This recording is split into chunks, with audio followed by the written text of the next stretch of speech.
सबसे पहले भगवान भोलेनाथ के चरणों में प्रणाम करती हूँ, मेरा प्रणाम स्वीकार हो। आदि शक्ति माँ भवानी गौरा के चरणों में प्रणाम करती हूँ, मेरा प्रणाम स्वीकार हो। सभी देवी देवताओं के चरणों में प्रणाम करती हूँ, मेरा प्रणाम स्वीकार हो। आप सभी कहानी देखने वाले गुरु भाई गुरु बहनों के चरणों में प्रणाम करती हूँ, मेरा प्रणाम स्वीकार हो। धन की चाह में जीने वाला बिखर जाता है और शिव चर्चा सुनने वाला निखर जाता है। गुरु भाई गुरु बहनों, अगर मेरी वीडियो अच्छी लगे तो लाइक करिए, शेयर करिए, चैनल पे नए हैं तो सब्सक्राइब करिए और कमेंट में महादेव का नाम ज़रूर लिखा करिए। महादेव का नाम लिखने से, बोलने से सारे कष्ट दूर हो जाते हैं। और आज जो मैं कहानी सुना रही हूँ, एक ऐसी कहानी है मोह।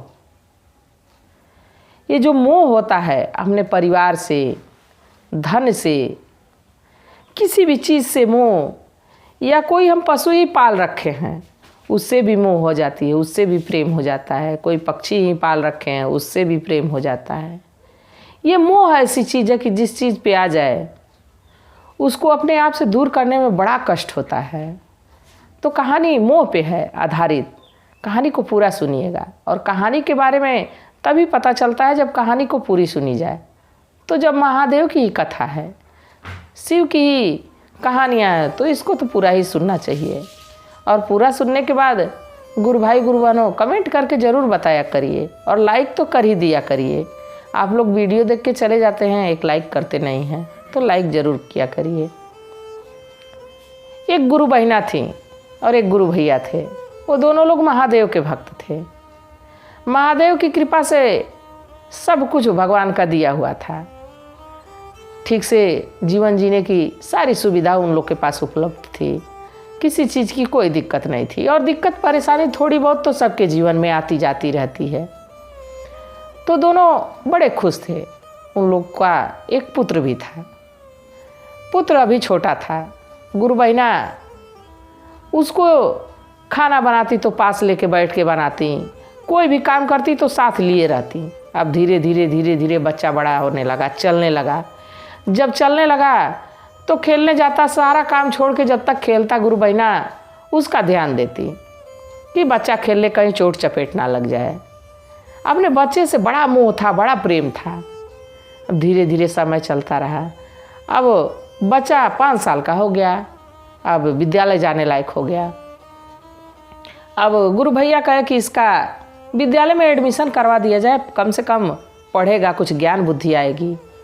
गुरु बहिना कहती कि नहीं, हम अपने बच्चे को स्कूल में कैसे जाने देंगे, हम कैसे उसके बिना जिएंगे, वो चला जाएगा स्कूल में। तो गुरु भैया कहते कि बताओ, इस मोह में तो इसका भविष्य खराब हो जाएगा, इसका जीवन बर्बाद हो जाएगा। ऐसा है कि इसका एडमिशन करवा दिया जाए और तुम भी साथ में इसको छोड़ने जाया करना। तो गुरु बहिना इस बात पे मान गई और महादेव की कृपा से उसका एडमिशन भी हो गया स्कूल में। अब गुरु बहिना रोज़ अपने काम धाम करने के बाद जल्दी काम निपटाती, घर का पूजा पाठ, खाना सब कुछ करती हैं। इसके बाद बच्चे को तैयार करके स्कूल लेके चली जाती। स्कूल के गेट के अंदर जब चला जाता बच्चा तो गेट पे रोज़ बाहर बैठ जाती। तो जो गार्ड था उस विद्यालय का कहता कि बहन जी आप यहाँ क्यों बैठती हैं, छुट्टी होगी तो बच्चा आके लेके जाइएगा। तो कहती नहीं, हम यही सोच के बैठे रहते हैं कि हमारा बच्चा यहीं पे है, अभी खेल के मेरे पास आ जाएगा, अभी पढ़ के मेरे पास आ जाएगा। हम यहाँ से कदापि जाएंगे नहीं, अपने बच्चे के साथ ही शाम को जाएंगे। रोज़ का उनका यही काम था। धीरे धीरे बच्चा बढ़ते गया। 5वीं पढ़ा, 10वीं पढ़ा, अब इंटर तक पढ़ लिया। बाकी गुरु बहिना का रूटीन वही बना रहा, बच्चे के साथ जाना और बच्चे के साथ आना। ऐसा मोह बहुत खतरनाक भी है गुरु भाई गुरु बहनों। किसी को आगे नहीं बढ़ने देता है, कोई कार्य सफल नहीं होने देता है। ऐसा भी मोह नहीं होना चाहिए। बाकी गुरु बहिना मोह में फंसी हुई थी बेटे के, कि हमारे बेटे को कहीं कुछ तकलीफ ना हो जाए। समय चलता रहा। एक दिन जैसे शिवरात्रि का समय आने वाला है, वैसे ही शिवरात्रि का समय आया और शिवरात्रि के दिन अक्सर विद्यालय में छुट्टी रहती है। तो उस दिन छुट्टी थी विद्यालय में, बच्चा घर पे था। गुरु बहिना घर की साफ सफाई की, थाली में भगवान को चढ़ाने के लिए बेलपत्र, भांग, धतूरे की व्यवस्था की, जल की व्यवस्था की, सारी तैयारी कर ली कि अब हम मंदिर जाएंगे नहा धो के, बेटे को लिवा के। तब तक बेटे के पेट में दर्द हुआ और अचानक से उनका बेटा एक्सपायर कर गया। अब गुरु बहिना कहाँ जाती भगवान को पूजने। अब तो चारों तरफ गांव में मातम फैल गया कि अरे उनका जवान बेटा। अब किसी का भी जवान बेटा अगर जो दुनिया से चला जाए तो जाहिर सी बात है कि शोक का माहौल हो जाएगा। बूढ़े बुजुर्ग मर जाते हैं तो शोक का माहौल हो जाता है। तो अभी जवान लड़का था। चारों तरफ गांव में शोक की लहर दौड़ गई। गुरु भाई गुरु बहनों सभी लोग उनके दरवाजे इकट्ठा होने लगे। अब जब इस शरीर से आत्मा रूपी जो चिड़िया है वो निकल के जब बाहर चली जाती है तो ये शरीर निर्जीव हो जाता है और इसको तुरंत फेंकने की तैयारी होने लगती है कि शमशान ले चलो इसको, इसका दाह संस्कार कर दिया जाए। ये बहुत पहले से बनाया है कि जल्दी से इसका अंतिम संस्कार कर दिया जाए, और नहीं किया जाए अगर जो गुरु भाई गुरु बहनों तो 2 दिन के बाद ये शरीर सड़ जाएगी, दुर्गंध आने लगेगी, लोग हमको देख के भागने लगेंगे। तो ये भी ज़रूरी है, दाह संस्कार भी करना ज़रूरी है, तभी आत्मा को मुक्ति मिलती है। अब सारे लोग जब जुट गए तो सब लोग अब तैयारी करने लगे कि इसको अंतिम यात्रा के लिए अब ले चला जाए। अब गुरु बहिना ज़ोर ज़ोर से चिल्लाती और अपने बेटे को पकड़ पकड़ के रोती, कहती नहीं, हम अपने बेटे को अपने से अलग होने नहीं देंगे। महादेव की हम तो पूजा पाठ करते थे, इतना उनको मानते थे, जब से हम होश संभाले थे महादेव की पूजा करते थे, उनकी शिव चर्चा करते थे, उनकी आराधना करते थे। और ऐसा कौन सा पाप मुझसे हो गया कि मेरा बेटा शिवरात्रि के दिन ही इस दुनिया को छोड़ के चला गया। अभी तो ये अपनी जीवन की शुरुआत नहीं किया था, अभी तो कुछ देखा नहीं था, ना शादी हुआ, ना विवाह हुआ, ना कोई जीवन आगे का जिया। कैसे महादेव मेरे साथ ऐसा कर दिए। हम कदापि अपने बेटे को अपने से दूर नहीं जाने देंगे। अब इस बात से सारे लोग मोहल्ले के परेशान कि भाई कैसे मरी हुई डेड बॉडी कैसे पड़ी रहेगी, और ये तो बेटे के मुंह में रोई जा रही हैं गुरु बहिना। सभी लोग परेशान। तभी उसी रास्ते से एक महात्मा जी आए।